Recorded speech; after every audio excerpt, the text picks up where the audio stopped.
Dobrý deň, v tomto krátkom videu vám ukážeme, ako si cez portál Digiedu objednať učebnice z plánu obnovy. Po prihlásení do systému prejdite do sekcie objednávky publikácií, zoskrolujte sa do spodnej časti stránky k časti Postup správneho vyplnenia požiadavky a kliknite na Prejsť na moje požiadavky. Na podstránke Moje požiadavky máte otvorenú časť Objednávky publikácií so základným návodom.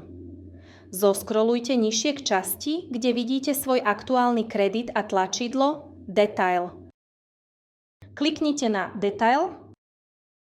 V časti Vyjadrenie záujmu o nákup publikácií zakliknite možnosť Mám záujem.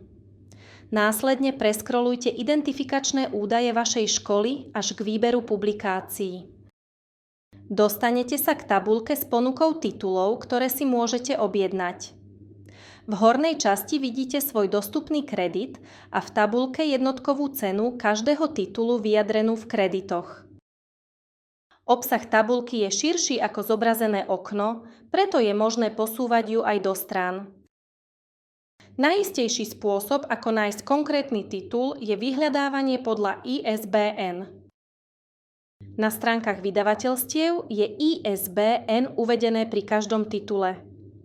V prípade vydavateľstva Rábe je to hneď prvá informácia pri produkte.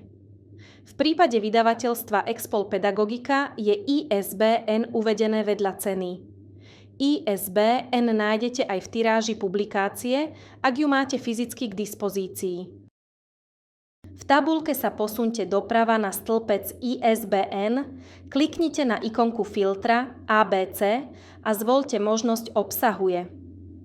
Skopírované ISBN vložte do poľa. Systém vám zobrazí presne ten titul, ktorý hľadáte. Pomocou ikoniek plus a mínus upravíte požadované množstvo kusov. Pridaním aspoň jedného kusu sa publikácia automaticky zobrazí v sumári objednávky. V sumári vidíte vybrané publikácie, počet kusov aj cenu vyjadrenú v kreditoch. Takto môžete postupne pridať všetky publikácie, ktoré chcete objednať. Tituly je možné vyhľadávať aj podľa názvu alebo autora, no pre istotu správneho výberu odporúčame vždy používať ISBN. Keď máte výber hotový, kliknite na Uložiť požiadavku a pripraviť objednávku. Vyplnenú objednávku je potrebné vytlačiť, opečiatkovať a podpísať štatutárom školy. Sken podpísanej a opečiatkovanej objednávky následne vložte ako prílohu do elektronického objednávkového formulára. Ďakujeme vám za pozornosť a prajeme vám úspešný nákup edukačných publikácií.